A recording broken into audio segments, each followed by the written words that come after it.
तो हमारे साथ मौजूद है आज के खास मेहमान डॉक्टर विपिन कुमार मिश्रा, केवी के कृषि विज्ञान केंद्र ईस्ट कामेंग से। नमस्कार, आपका स्वागत करते हैं हमारे स्टूडियो पे। तो हम सबसे पहले जानना चाहते हैं कि जो इंटीग्रेटेड फिश फार्मिंग सिस्टम है वो क्या है? मैडम, फार्मिंग तो हम करते ही हैं, लेकिन फार्मिंग में जब हम एक इंटरप्राइज के साथ किसी और इंटरप्राइज को, एक या उससे रिलेटेड इंटरप्राइज को, खेती किसानी से जुड़ी हुए जो और दूसरे कंपोनेंट हैं उनको मिला के जब हम करते हैं तो वो इंटीग्रेटेड फार्मिंग सिस्टम कहलाता है। ये कुछ नहीं है, बस just it's a sequential linkage between two or more agriculture related farming activities. जी, मतलब है कि दोनों चीज़ को हम कैसे मिलकर कैसे कर सकते हैं। दोनों एक दूसरे से लिंक होना चाहिए, दोनों एक दूसरे के कम्प्लीमेंट होने चाहिए। जैसे हम फिश फार्मिंग करते हैं, फिश फार्मिंग के साथ हम जो है आपका क्रॉप प्रोडक्शन करते हैं। सपोज पैडी फार्मिंग कर रहे हैं, फिश कम पैडी कल्चर कर रहे हैं, तो जो फिश उसमें रहता है आपका पानी में रहेगा, तो फिश का जो आपका रहने का स्थान है वो पूरा पैडी फील्ड होता है। तो उसका जो न्यूट्रिएंट्स है, मीन्स उसका जो फ्लश आउट है फिश का, वॉशरूम और वो सारी चीज़ें वहीं पे होगा। तो वो जो न्यूट्रिएंट्स है वो हमारे पौधों को मिलता है और उससे क्रॉप बेटर होती है। और दूसरा जो हमारा आपका मछली है वो क्या करेगी, पैडी फील्ड में जो हानिकारक चीज़ें हैं, खरपतवार छोटे मोटे हैं, जो कीड़े मकोड़े हैं, उनको खा के वो सर्वाइव कर लेती। तो हमको फीडिंग के लिए एक्स्ट्रा कास्ट नहीं लगानी पड़ती है और उससे हमारा जो है ये बेनिफिट होता है। उससे पैडी का प्रोडक्शन भी बढ़ जाता है और एक्स्ट्रा इनकम के लिए हमारे किसान भाइयों को आपको ये मछली के रूप में अतिरिक्त आय का साधन मिल जाता है। जी, काफ़ी बेनिफिशियल है ये जो इंटीग्रेटेड फार्मिंग है। हम जानना चाहेंगे कि आपने जैसे बताया कि फ़िश और पैडी को लेकर हम इंटीग्रेटेड फार्मिंग कर सकते हैं, और कौन सी कैसे इंटीग्रेटेड फार्मिंग और कौन कौन से टाइप के हैं हमारे, खासतौर पर अरुणाचल प्रदेश पे हम कौन कौन से इंटीग्रेटेड फार्मिंग कर सकते हैं? नॉर्मली हम इसको दो पार्ट में अगर डिवाइड करें तो अच्छा होगा। जैसे एक तो है कि agriculture fish system. Agriculture fish system में हम आपका पैडी के साथ फिश फार्मिंग कर सकते हैं, रेशम कीट सेरीकल्चर के साथ फिश फार्मिंग कर सकते हैं, हार्टिकल्चर के साथ फिश फार्मिंग कर सकते हैं, मशरूम के साथ फिश फार्मिंग कर सकते हैं। तो ये सारा जो है हमारा एग्रीकल्चर फिश फार्मिंग IFS के अंतर्गत आ जाएगा। दूसरा हम इसको अगर क्लासीफाई करते हैं तो दूसरा एक सिस्टम बनता है कि live stock fish farming system. Live stock के साथ में जैसे हम डेयरी के साथ में, डेयरी आजकल अरुणाचल में दूध का डिमांड डे बाई डे बढ़ रहा है, तो उसको भी हमारा किसान कर सकता है। डेयरी के साथ फिश फार्मिंग कर सकते हैं, पिग के साथ कर सकते हैं, क्योंकि मीट का भी डिमांड कंजप्शन है जो हाई हिल्स हैं वहाँ पे प्रोटीन सप्लीमेंट के लिए, तो उसके साथ कर सकते हैं। पोल्ट्री के साथ कर सकते हैं, रैबिट के साथ कर सकते हैं, गोटरी के साथ कर सकते हैं, और आपका ये गोट हो गया, रैबिट हो गया, लाइव स्टॉक हो गया, डेयरी हो गया, और कहीं कहीं जगहों पर इनोवेटिव आइडिया के रूप में सीप के साथ भी लोग ट्राई करने का कोशिश कर रहे हैं। तो इस तरीके से हम इसको दो पार्ट में करके और हम कर सकते हैं, एग्रीकल्चर के साथ में एग्रीकल्चर फिश फार्मिंग सिस्टम और livestock fish farming system. जी, तो ये इंटीग्रेटेड फार्मिंग जो है बहुत सारे चीज़ के साथ हम मिक्सअप कंबाइन करके हम फार्मिंग कर सकते हैं। हम जानना चाहते हैं कि फार्मर्स लोग के लिए कौन सा ज़्यादा अच्छा होगा। अरुणाचल प्रदेश को लेकर आप कौन से फार्मिंग को, आप इंटीग्रेटेड फार्मिंग को आप रिकमेंड करना चाहोगे? मैडम, अरुणाचल प्रदेश में जैसे अलग अलग टोपोग्राफी है, तो फार्मर को जो चूज करना चाहिए, जो चूज करना है कि हमको कौन सा सेलेक्ट करना है, वो सबसे पहले अपना तो लैंड होल्डिंग को देखना है कि उनके पास ज़मीन का उपलब्धता कितना है, लैंड अवेलेबिलिटी कितना है। दूसरा, उस एरिया की टोपोग्राफी कितनी है, हाइट कितना है मीन सी लेवल से। तीसरा, वहाँ का क्लाइमेटिक कंडीशन उस पर डिपेंड करता है आपका टोपोग्राफी पे, तो वहाँ का क्लाइमेटिक कंडीशन कैसे रह रहा है, उसको चूज करने, उसको मतलब देखते हुए ही हमको अपना जो सिस्टम है उसको चूज करना चाहिए। जैसे हम अगर अरुणाचल के कॉन्टेक्स्ट में बात करें तो 3 तरीके का क्लाइमेट हमको देखने को मिलता है। 3 तरीके का अगर मेजर डिवाइड करें, माइनर क्लाइमेट में, माइक्रो क्लाइमेट में नहीं जाते हुए मेजर उसमें डिवाइड करें तो 3 तरीके का स्टेटा बनता है। एक तो फुटहिल वाला एरिया है जो नीचे वाला एरिया है, दूसरा एक मिड हिल एरिया है जो बहुत ज़्यादा हाई भी नहीं है लेकिन फुटहिल से ऊपर है, और तीसरा सबसे आता है कि मेरा हाई हिल्स वाला एरिया जो किसी डिस्ट्रिक्ट का और हमारे स्टेट का जो टॉप पोर्शन है वो हाई हिल्स में आ जाता है। तो जो मिड हिल वाले फुटहिल वाले एरिया हैं उसमें हम लाइव स्टॉक के साथ कर सकते हैं, पैडी के साथ कर सकते हैं, क्योंकि पैडी के लिए अपना एक स्पेसिफिक टेम्परेचर होता है। पैडी पानी खेती वहीं में होगा, यहाँ अरुणाचल में पैडी फिश फार्मिंग को पानी खेती भी बोलते हैं। तो पानी खेती वहीं में हो सकता है जहाँ में एक स्पेसिफिक टेम्परेचर गर्मी के दिन में होता है ना। तो उस चीज़ को हमारे किसान भाई को देखना, ऐसे कि नहीं कि किसी ने बता दिया आपको IFS करना है और वो IFS में लग गए, उससे क्या हो सकता है कि नुकसान हो सकता है हमारे किसान भाई को। इसलिए इसका जो चुनाव है वो बहुत ही सावधानी पूर्वक करना है और विशेषज्ञ की राय भी इसमें ले सकते हैं। हर ज़िले में कृषि विज्ञान केंद्र हैं, वहाँ पे एक्सपर्ट हैं हर डिसिप्लिन के, तो उनसे देख के वहाँ के वरिष्ठ वैज्ञानिक से मिलके आप ये इसका चुनाव कर सकते हैं कि हमारे एरिया के लिए कौन सा सूट करेगा। जैसे एक डिस्ट्रिक्ट में भी, नॉट ओनली इन अरुणाचल, अगर अरुणाचल के अंदर आप जाएंगे अलग अलग ज़िलों में, अलग अलग डिस्ट्रिक्ट्स में, तो वहाँ भी अलग अलग स्ट्रेटा है। मीन्स फुट हिल है, मिड हिल है और हाई हिल्स है। जैसे हम आपका ईस्ट कैमिंग में बात करें पंपोली वाले एरिया की, तो नियर टू फुट हिल है वो, तो वहाँ का एक अलग है। ऐसे ही हम लुमदंग वाले एरिया में और बामिंग वाले एरिया में जाते हैं तो वहाँ का अलग है। सयांग ताजो का थोड़ा सा और माइक्रो क्लाइमेट चेंज है। तो ये सब चीज़ को थोड़ा सा देख के हमको करना चाहिए चुनाव। और जो हम करते हैं आपका फुटहिल वाले एरिया के, फुटहिल वाले एरिया में हम लाइव स्टॉक के लिए पैडी के साथ में कर सकते हैं, डेयरी के साथ, लाइव स्टॉक में स्पेशली डेयरी के साथ, पिग के साथ, पोल्ट्री के साथ, ये सारी चीज़ों को मिला के कर सकते हैं। और सीजनल वेजिटेबल फार्मिंग भी हम ट्राई कर सकते हैं इंटीग्रेटेड फार्मिंग के कंपोनेंट के रूप में। और दूसरा बात करें अगर हम मिड हिल की बात करते हैं, तो मिड हिल में स्पेशली जो रिकमेंड किया जाता है कि आपका पोल्ट्री अच्छा हो जाता है, क्योंकि ठंडा होता है मिड हिल में थोड़ा सा इन कंपेरिजन टू फुट हिल। तो आपका जो कोल क्रॉप्स हैं, जो ठंडी में पैदा होने वाली सब्जियां हैं, वो भी वहाँ पे आप ट्राई कर सकते हैं। तो ये सब चीज़ को करके हमारा किसान एक अच्छा उत्पादन ले सकता है। और फिर हम बात करेंगे हाई हिल की, तो हाई हिल में मैक्सिमम टेम्परेचर कोल्डर ही रहता है, ठंडा ही रहता है। तो स्पेशल फोकस किसान को हमारा करना चाहिए वहाँ पे प्रोटेक्टेड कल्टीवेशन के लिए, चूँकि कोई फ्रॉस्टिंग होता है ओपन में लगा दिया तो फ्रॉस्टिंग के थ्रू उनका जो वेजिटेबल का क्रॉप है वो नुकसान हो सकता है। तो उससे बचने के लिए उनको जो जाना चाहिए वो प्रोटेक्टेड कल्टीवेशन में वो जा सकते हैं पॉली हाउस का इस्तेमाल करके।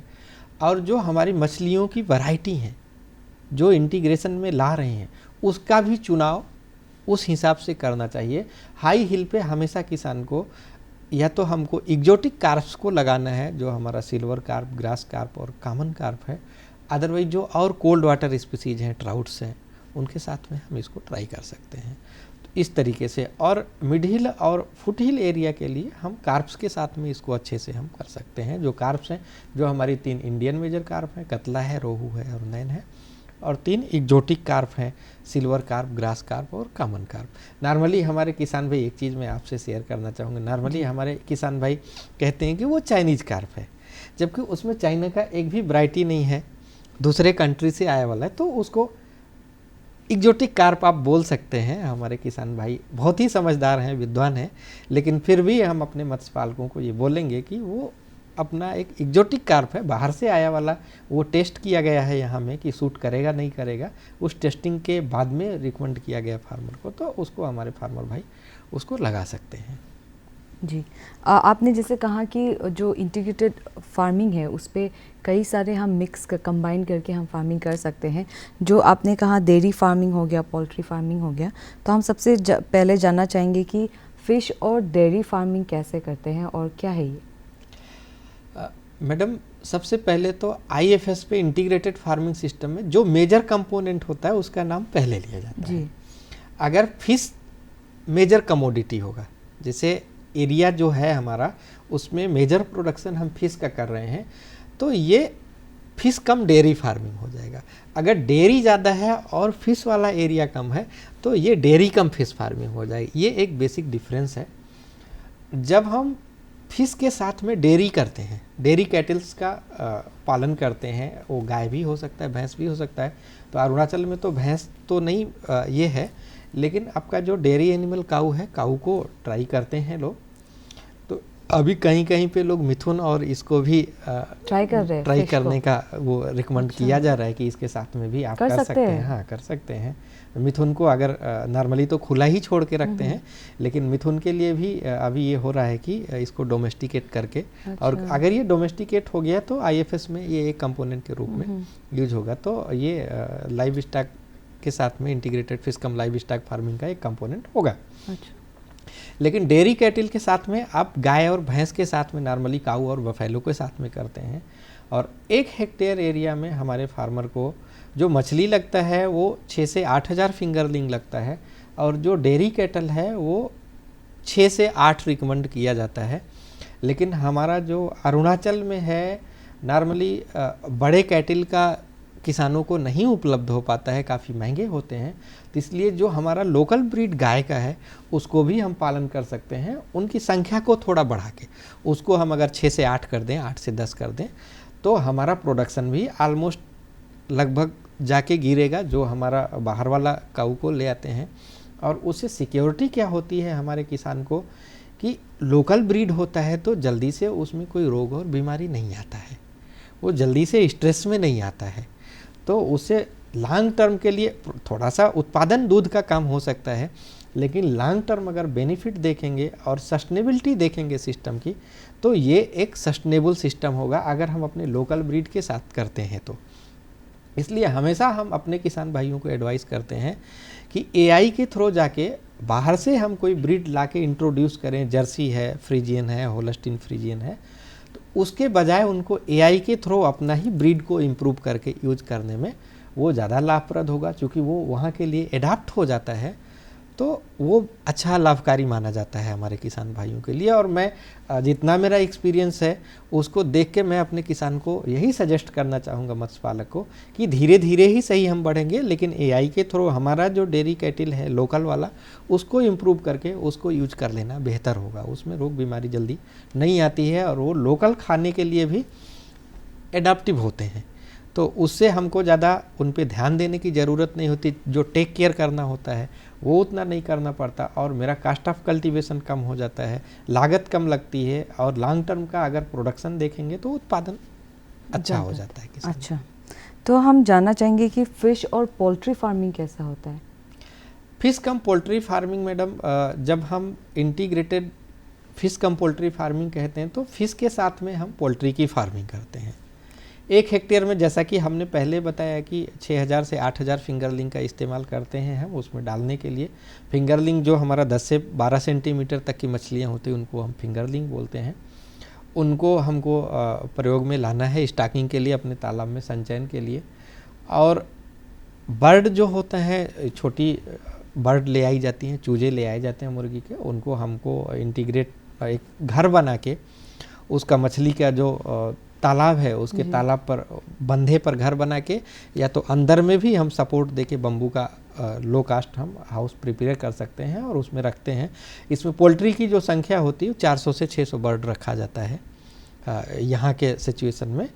तो उससे जो लीटर निकलता है वो हमारे तालाब में, एक तो डीप लीटर सिस्टम होता है जो डायरेक्ट हम घर बना देते हैं आपका बीच में, तो लीटर गिरते रहता है, उसका जो बीट है पोल्ट्री का दाना मछली को देते हैं, वो बीट तालाब में जाता है और मछलियाँ उसका उपयोग भोजन के रूप में करती हैं, आइदर डायरेक्टली, और ये तालाब के तलहटी में चला जाता है, बॉटम में चला जाता है, और वहाँ पे ये नेचुरल खाद का काम करता है, प्राकृतिक खाद का। और वहाँ से एक नेचुरल फूड होता है मछली तालाब में जिसको प्लैंकटन बोलते हैं, प्लवक बोलते हैं।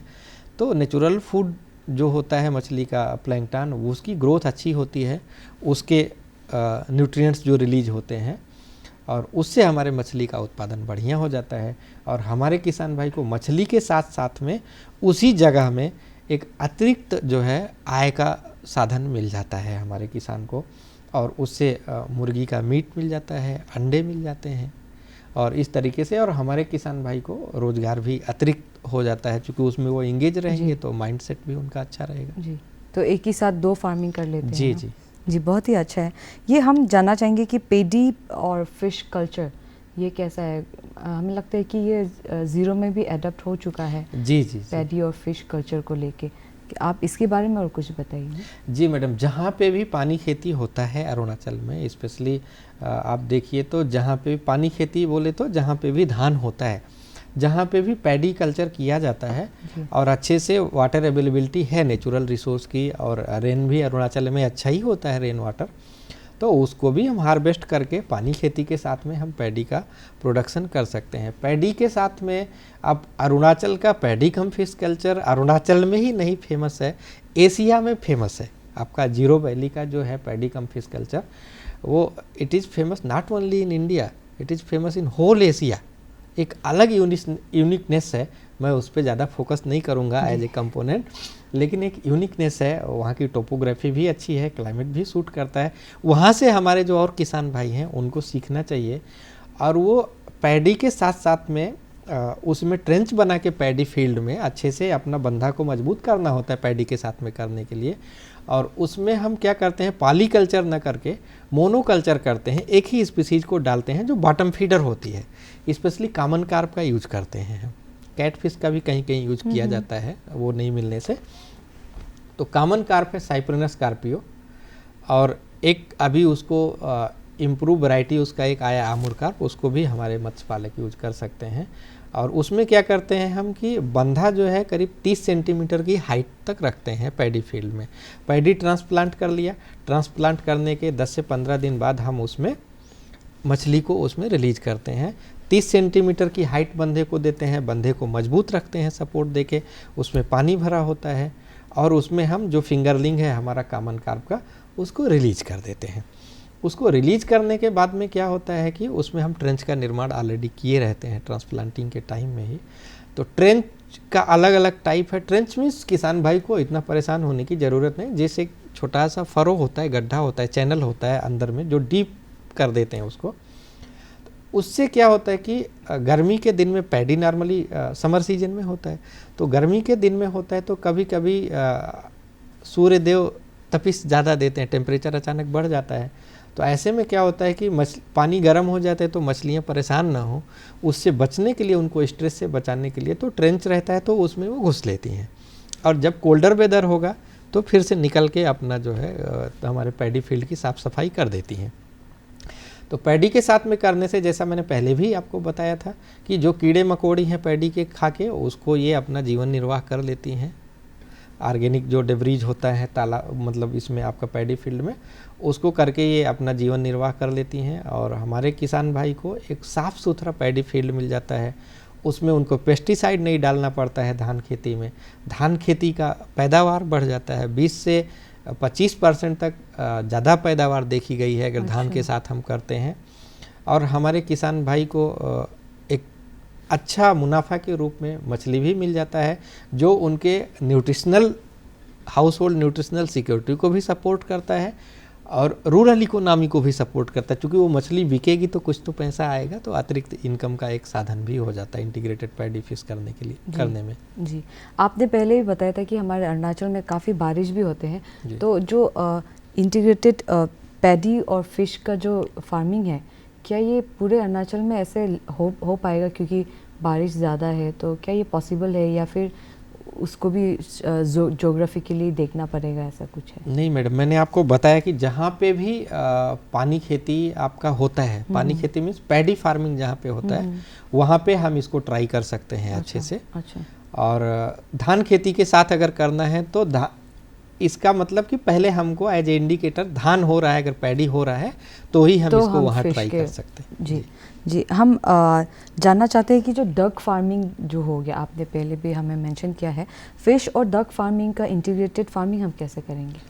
इसमें हम फिश को जो है फिश कल्चर को डक के साथ इंटीग्रेट कर सकते हैं। जैसा हमने बताया कि आपका तालाब के बंधे पर या बीच में पोल्ट्री का निर्माण करते हैं, ऐसे ही हम पोल्ट्री हाउस का लोकल जो मटेरियल है, वुड है, लोकल वुड है, बम्बू है, उससे निर्माण करके और उसमें डक को रखते हैं। पोल्ट्री में हमने संख्या ज़्यादा बताई थी, डक थोड़ा बड़ा होता है तो उसमें हमारा 250 से 300 डक को रख के और उसके साथ कर सकते हैं। जैसे पोल्ट्री में हमको मीट और एग मिल जाता है, वैसे डक के साथ भी मिल जाता है। और डक का एक खास बात है कि इसको रनिंग आर्टिफिशियल फर्टिलाइजिंग मशीन बोलते हैं, तालाब में चलते रहता है।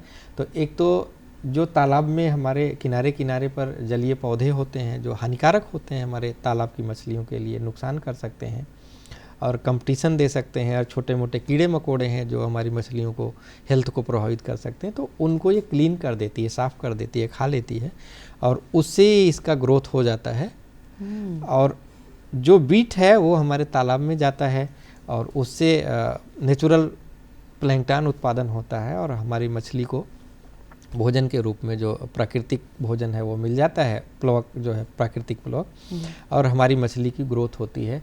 और दूसरा, नॉर्मली जब अरुणाचल में रेन बहुत होता है, कभी कभी वेदर क्लाउडी हो जाता है, तो हम कई किसान रिपोर्ट करते हैं कि सर मछलियाँ मर रही, कोई डिजीज़ नहीं है, हेल्थ कंडीशन ठीक है, फिर भी मछलियाँ मर रही।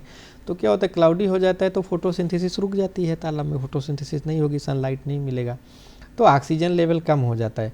और डक के साथ करने में इसका एक ब्यूटी है कि डक पानी को मूव कराते रहता है। तो अगर डक किसान भाई ने पाला है मछली के साथ में, तो कभी आपके तालाब में ऑक्सीजन का कमी नहीं होता है और हमारा जो तालाब है उसमें ऑक्सीजन पर्याप्त मात्रा में मौजूद होता है और मछली एकदम हंसी खुशी रहती है उसमें और उसका उत्पादन अच्छा होता है।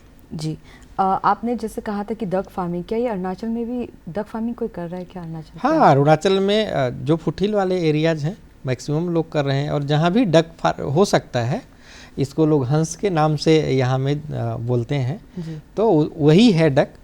और उसके साथ में आप आराम से कर सकते हैं। आपका ईस्ट कमिंग में अगर आप देखें तो जो पंपोली वाला एरिया है और जो आपका लुमदंग वाला एरिया है, डक के साथ में आराम से वहाँ में कर रहे हैं। तो ऐसे वेस्ट कमिंग में भी लोग कर रहे हैं। जी, तो हॉर्टिकल्चर और फिश फार्मिंग को हम कैसे करते हैं? हार्टिकल्चर और फिश फार्मिंग यहाँ के लिए एक वरदान है मैम। अगर जो मेरा हाई हिल्स और मिड हिल वाले एरिया हैं वहाँ पे फ्रूट क्रॉप बहुत होता है। अच्छा, तो हॉर्टिकल्चर ज़्यादा तो हाँ, तो फ्रूट क्रॉप होता है, मैं उसमें थोड़ा सा फोकस करना चाहूँगा अपने किसान भाइयों के लिए। तो नॉर्मली हमारे किसान भाई परेशान रहते हैं कि कभी कभी वेदर गर्म हो जाता है तो अपने पौधों को सिंचाई के लिए पानी नहीं होता है। तो हमने 1-2 ट्रायल भी किया केवीके में रहते हुए। तो उसमें क्या करना है कि वो पानी को बेकार नहीं जाने देना है, हमको छोटे छोटे चैनल बना के और रेन वाटर को हार्वेस्ट कर लेना है। अगर हम अलाउ कर रहा है हमारा बजट तो सीमेंटेड टैंक बना लेना है, अदरवाइज हम पॉलीथीन लाइनिंग करके रेन वाटर हार्वेस्टिंग स्ट्रक्चर का निर्माण कर सकते हैं और उसमें हम मछली पालन कर सकते हैं और वही पानी को हम सिंचाई के लिए भी यूज कर सकते हैं। तो उससे हमारा जो हार्टिकल्चर क्रॉप है, फ्रूट क्रॉप है, उसका क्वालिटी और प्रोडक्शन, क्वालिटी और क्वांटिटी दोनों बढ़ जाता है और एक्स्ट्रा इनकम के रूप में मछली मिल जाता है। और ऑफ सीजन में सिंचाई के लिए, पौधों को पानी देने के लिए हमको पानी का भी उपलब्धता उसी फार्म पर हो जाता है। जी, आपने बहुत ही खूबसूरत तरीके से हमें इंटीग्रेटेड फार्मिंग के बारे में बताया है। क्या आप चलते चलते आप दर्शकों को कुछ कहना चाहोगे इस फार्मिंग को लेकर? हम अपने दर्शकों को यही कहना चाहेंगे कि जो कंपोनेंट है इंटीग्रेटेड फार्मिंग सिस्टम का, इसका चुनाव बहुत ही सावधानी से करें। समझ में अगर नहीं आ रहा है तो हर ज़िले में कृषि विज्ञान केंद्र हैं, वहाँ पे एक्सपर्ट की राय लेके और उसके अकॉर्डिंगली अपने ज़मीन को और अपनी उपलब्धता को, कि ज़मीन की उपलब्धता कितनी है, टोपोग्राफी कितनी है, उसके बारे में उनसे डिस्कस करके तभी इस कार्यक्रम को करें। और चूँकि ज़मीन कम मिलती है फार्मिंग के लिए, इसके लिए हम किसान भाइयों को आह्वान करेंगे कि इंटीग्रेटेड फार्मिंग सिस्टम में जाएं और उससे हमारे मदर नेचर को भी कंट्रीब्यूट करेंगे। जो सॉइल पोल्यूशन है, एयर पोल्यूशन है, एक्वेटिक पोल्यूशन है, उसको भी काफ़ी हद तक कंट्रोल कर सकते हैं और अपने उत्पादन में हम 4 चांद लगा सकते हैं। जी, तो दर्शकों, हमारे मिश्रा जी ने बहुत ही खूबसूरत तरीके से, बहुत ही डिटेल में हमें इंटीग्रेटेड फार्मिंग के बारे में बताया है। जैसे कि मिश्रा जी ने कहा कि अगर आपको कोई भी फार्मिंग में अगर इंटरेस्टेड हो, कोई हो गया पैडी और फिश को लेके हो गया, फिश और ये जो कोई भी कंबाइन करके आप फार्मिंग अगर इंटरेस्टेड है, तो आप केवी के केंद्र पर, डिस्ट्रिक्ट्स पर है केवी के केंद्र ऑफिस, जाकर आप पूछताछ कर सकते हैं इसी फार्मिंग को लेके। दर्शकों, हम आपसे धन्यवाद लेना चाहते हैं कि आप हमें टाइम दिया। मिश्रा जी, हम आपको धन्यवाद करते हैं, आप स्टूडियो पे आए, हमें टाइम दिया है। Thank you so much. धन्यवाद मैडम। हम आपको फिर देंगे कोई एक नए टॉपिक के साथ। तब तक लिए हमें आज्ञा दीजिए। धन्यवाद। नमस्कार।